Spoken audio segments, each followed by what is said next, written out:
watching Shalom TV, celebrating Jewish culture.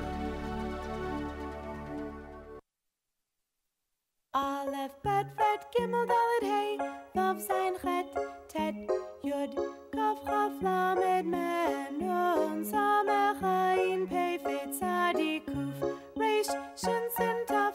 Now I think I've said enough.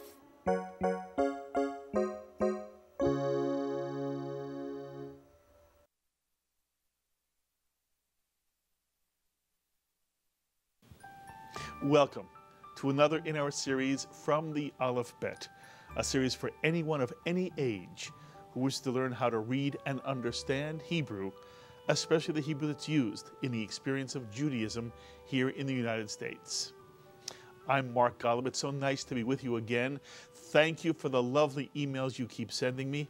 I received a lovely email from an adult who studies with his older father, which is a big kick for me to understand how there are people of all generations sitting together learning Hebrew. And now that this is the second in our series, really learning now how to read parts of the Jewish tradition in Hebrew and to understand Hebrew. And I remember as a child how different my experience was. I remember sitting in a Talmud Torah class, and the whole goal was to see how fast we could read the V'ahavta prayer, the prayer that is part of the Shema. And I would remember I would be sitting at my desk, and Jimmy would be asked to read, and I'd follow along, and I'd see if by the end of a minute, we were normally given 60 seconds. At the end of a minute, where would I be in the paragraph? And hopefully when it came my turn, I could read the fastest in the class. It had nothing to do with understanding. It had only to do with reading as quickly as possible. And incidentally, there is some value to that, because ultimately the paragraph became easy for me to read in the sense of pronouncing. It became mine in terms of the ear, in terms of the mouth, in terms of the language. But it would have been nice for me to have some sense of what the words meant and what I was really saying as I read the V'ahavta, this magnificent passage that comes from the Torah, the 5 books of Moses. And I recognize that when I was 10, 11, 12, even 13, I might not have appreciated the words as I do as an adult, but it would have been nice to have been given some sense of what I was reading.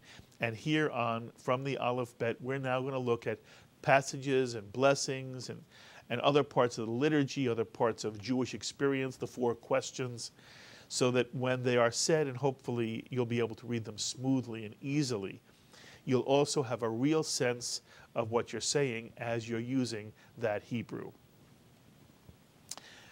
We're beginning with the aspect of Hebrew that is primary. I mean by that, when we go to experience Judaism, the very first thing we do is learn Hebrew or Jewish blessings. And I mentioned last time that in the Jewish tradition, there's this notion that the Jew looks everywhere in life for opportunities to recite or to say blessings, so that we always appreciate life, never end up taking it for granted. One of the things a blessing does is force us to appreciate what we have. And in the Jewish tradition, there is a blessing for virtually everything that we do in life. And if you look at the liturgy, it even shows how a Jew gets up in the morning and what a Jew does in terms of washing. And there's a blessing for washing one's hands. There's a blessing even in the Jewish tradition for going to the bathroom. There's no sense in the Jewish tradition that something is dirty or something should be set aside. In the Jewish tradition, there's this lovely blessing where we thank God for the fact that we have orifices, we have openings that work.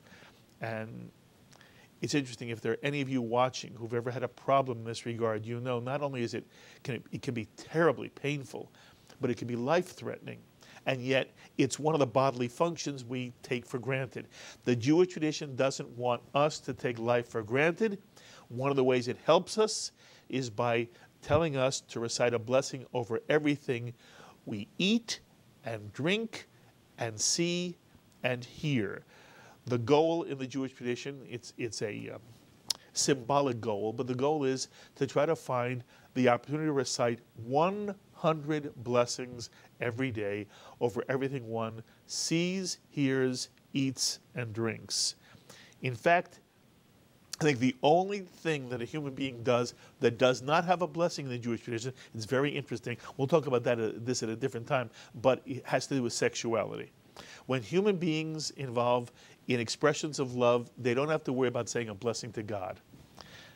They're too involved with each other. But in general, everything we do has a blessing. And so that's where we want to begin. We want to begin with how do you pronounce Hebrew blessings, Jewish blessings, and how do you understand what do they mean? And we began by showing you a couple of words that start virtually every Jewish or Hebrew blessing. And we're going to put those 3 words up on the screen for you right now. Thank you, Sloan. And let's take them one by one, and we're going to begin with the second word. The word is atah. A 2-syllable word, 2 vowels, 2 syllables. Ah is the first syllable, ta is the second. It is the second person subjective pronoun. It is the word that means you. Here's the word for I, ani, and this is the word for you, atah. So atah is simply the word in Hebrew for you. And then we took a look at this 3-letter root, bet, resh, chaf. And do you remember that any time you see these 3 letters in this order in a word, as the 3-letter root, it has something to do with blessing. Very good, blessing. And I also showed you last time something so interesting, that the word blessing, which in Hebrew is this word here, 2 vowels, 2 syllables. The first syllable is birah. The shva under the bet comes under the first letter of a word and under a letter with a dagesh. So the shva is pronounced I, as in the word fish, even though it is not counted as a vowel. So the first syllable in this word is birah, and the second syllable, cha, mitsuyan. Put the word together, you get bracha, mitsuyan. And bracha is the Hebrew word for a blessing. And here you see a child being blessed, a blessing. But if we change the vowels in this word, keep the 3-letter root, but change the vowels as you see them now on the screen, the word is no longer bracha, but it is brecha, mitsuyan, brecha. And we learned that brecha is a pool of water or a pond, because the root of bet resh chaf comes ultimately in ancient Hebrew from the word for well, water. Because in the ancient Near East, actually in the Middle East in general, any place that one lives in a desert, water is of course the source of all life, and therefore water is a blessing. And so we have a sense that indeed the idea of blessing in Hebrew comes from the words for life-giving source. The word therefore brecha and bracha are related. And here we see on the screen a 2-vowel, 2-syllable word. Can you pronounce this 2-syllable word? Ba is the first syllable. Ruch is the second syllable. Baruch, mitsuyan. And baruch is the past participle of the verb. It is blessed. And we showed you last time that if you put atah, baruch together, you get the notion of you are blessed. And the sense of blessing here is you are the one who gives life, and blessing because of the giving of life. And in Hebrew, the syntax tends to be verb in front of pronoun. And therefore, although in English we might say, Ata Baruch, you are blessed, in Hebrew it becomes Baruch Ata. And virtually every Hebrew Jewish blessing begins with these two words, Baruch Ata. And then the question is, who is the you being blessed? And the answer is the God of the children of Israel. And the God of the children of Israel has a name. And here you see God's proper name, Yud He Vav He. And we learned that when the rabbis write God's name, they write an abbreviation taking the first letter of God's name, the Yud, doubling it, and therefore the double Yud stands for God's proper name. And I don't mean this to be irreverent in any sense. When I'm teaching young people, I try to say this because it's a little bit cute and they understand better what I'm saying. Let's suppose there's a God named Irving. Let's suppose the God of the children of Israel is Irving. And if you don't want it to be a male's name, it could be Sadie. So, in essence, the double Yud stands for God's name, which could be Irving. It isn't. It's Yud He Vav He. We don't know how to pronounce it. But what the blessing says, when it says, Baruch Atah, and then the double Yud is, you are blessed, Irving, or Sadie. You are the source of all our blessing and our life. Baruch Atah, and then instead of saying Irving or Sadie or God's name, we say my Lord or our Lord or O Lord, and we pronounce it Adonai. And therefore the first three words of virtually every Jewish blessing are Baruch Atah Adonai. Translated often in the prayer book, Blessed art thou, Adonai, or Blessed art thou, O Lord. And because the double Yud stands for God's proper name, Yud He Vav He, and because Yud He Vav He is our God, the next word in the blessing is this word you see on the screen. How many vowels in this word? If you said 3, you are correct. The Cholam for the Lamed, the Tzere for the He, the Shuruk for the Nun, and under the Aleph is not a vowel, even though it's pronounced as if it were a segol, but it is a shva with a segol next to it. Formally, it's called a chataf segol. But a shva is never counted as a vowel, even when a vowel sound is placed next to it to give it some body, some sound. And therefore, the first syllable only has one vowel, the cholam for the lamed, and the syllable is elo, mitsuyan, elo. And if there's somebody who says elo, it's okay. But if you want to understand the Hebrew, it's elo. And every pronounced shva, as is true of the shva under the aleph, is pronounced as a grace note in Hebrew. So it would not be elo, but elo. That's the first syllable. The second syllable is easy. The hey with a tzere, hey. And you'll notice the vertical line next to the tzere, that tells you where to accent the word. And the accent mark is not placed in any word where the accent is normally on the last syllable. Most Hebrew words are always accented on the last syllable. But when a Hebrew word is not accented on a last syllable, this vertical line next to the tzere, under the hey, tells us where to accent this word. And the third syllable is simply nu, mitsuyan. And I think many of you will remember that nu is also a suffix that represents the possessive pronoun first person plural, our. And the word is pronounced in 3 syllables as Eloheinu, mitsuyan, Eloheinu. And it means our God. Because Yud He Vav He, represented by the double Yud, is our God. Remember, the word for God is Elohim. By dropping the final mem and adding the nu as a suffix, it becomes our God.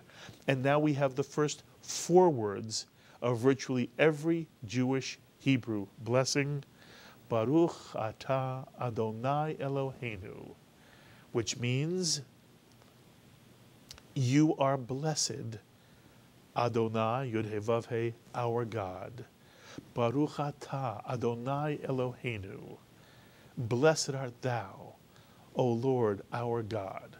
And again, remember, O Lord is simply what we say instead of God's proper name. What this really says is, you are blessed, the source of all blessing, water, life, Irving, our God. Except it's not Irving, it's Yud He Vav He.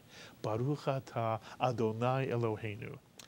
And those are the first 4 words that begin virtually every Hebrew Jewish blessing. 2 more words. First of all, here's a word you know from our first series. 2 vowels, 2 syllables. A word you should be able to now see and read immediately. Melech, Mitsuyan. And you see that the first segol has the vertical line next to it, telling us that the word is accented on the first syllable, and all Hebrew words with vowels segol, segol under the first 2 letters, those words are always accented on the first syllable. So the word is melech. And the word melech means, yes, you see the picture here, it means king. Mitsuyan. Melech, king.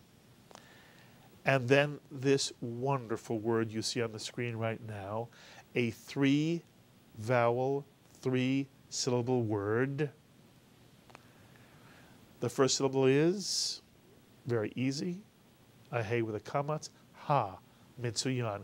And many of you will remember that ha as a prefix in front of a noun means the.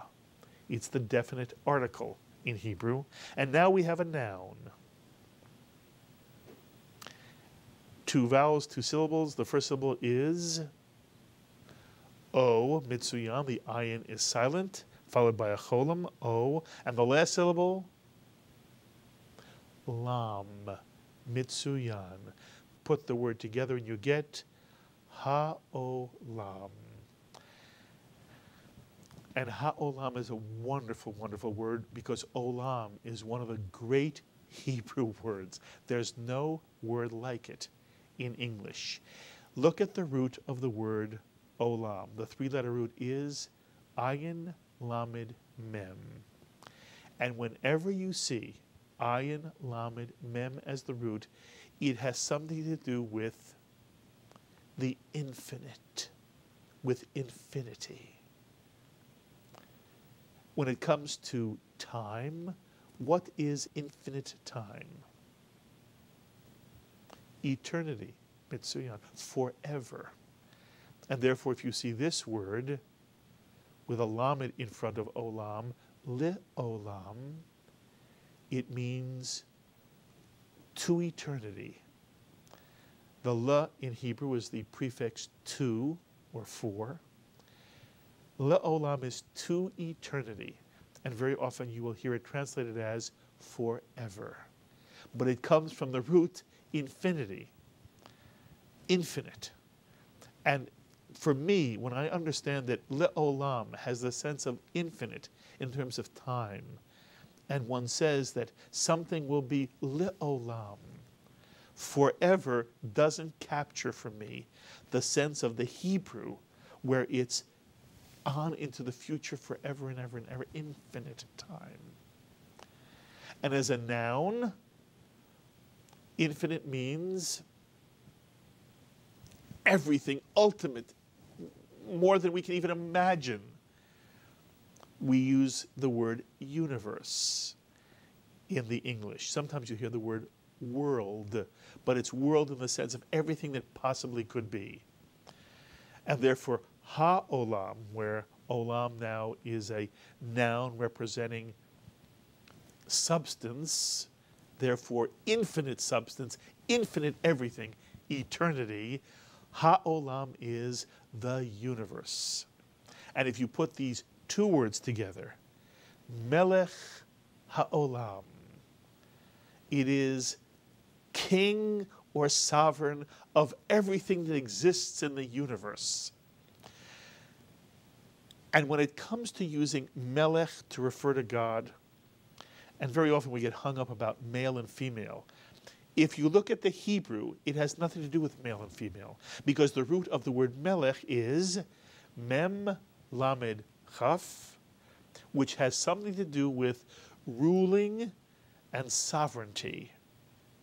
And what, therefore, a better picture in our mind for Melech, especially as it applies to Jewish blessings, is this simple crown and scepter, the symbol of sovereignty and ruling.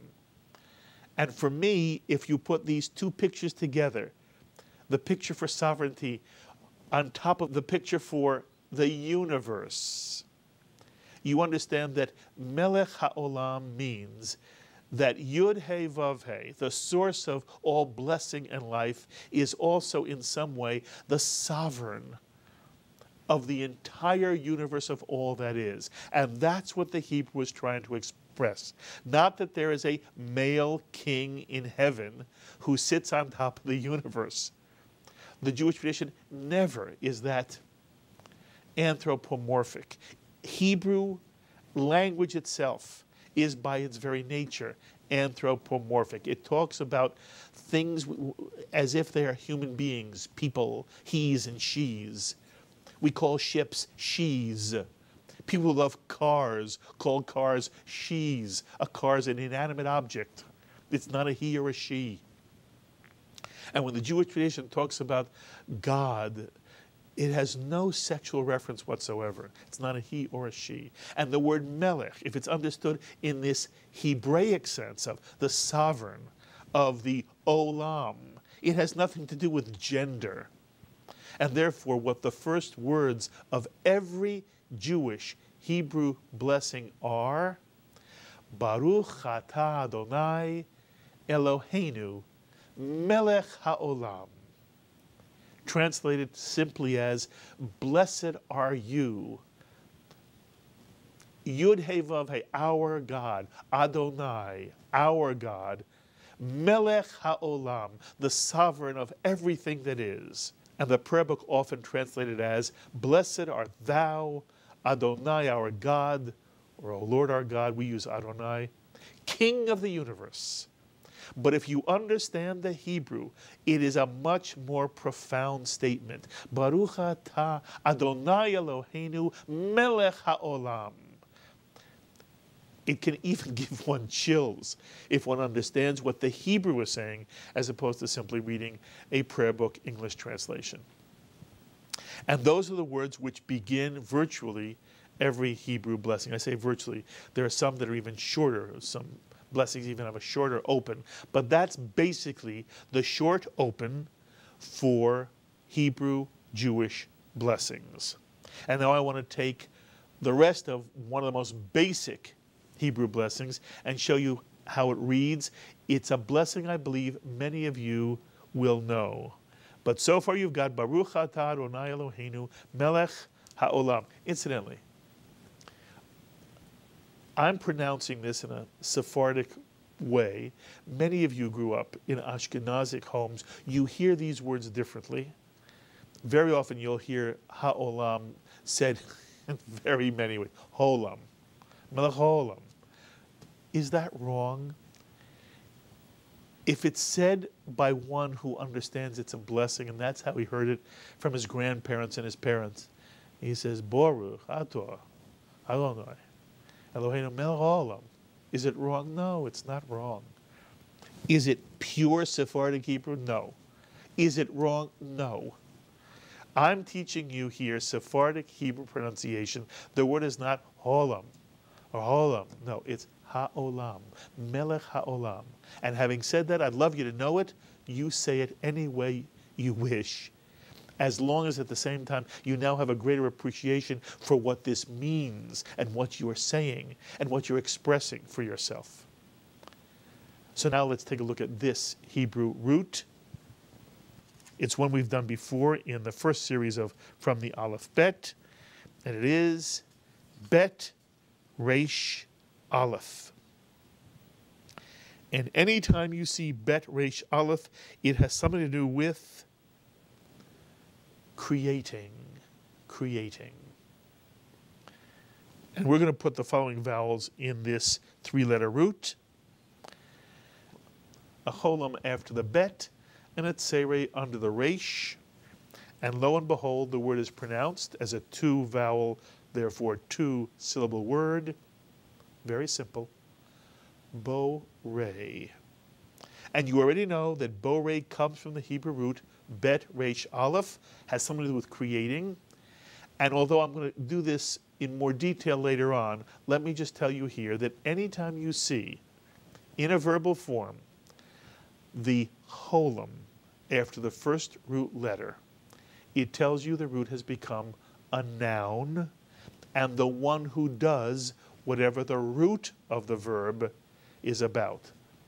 So the word bo-re is one who creates, mitsuyan, one who creates.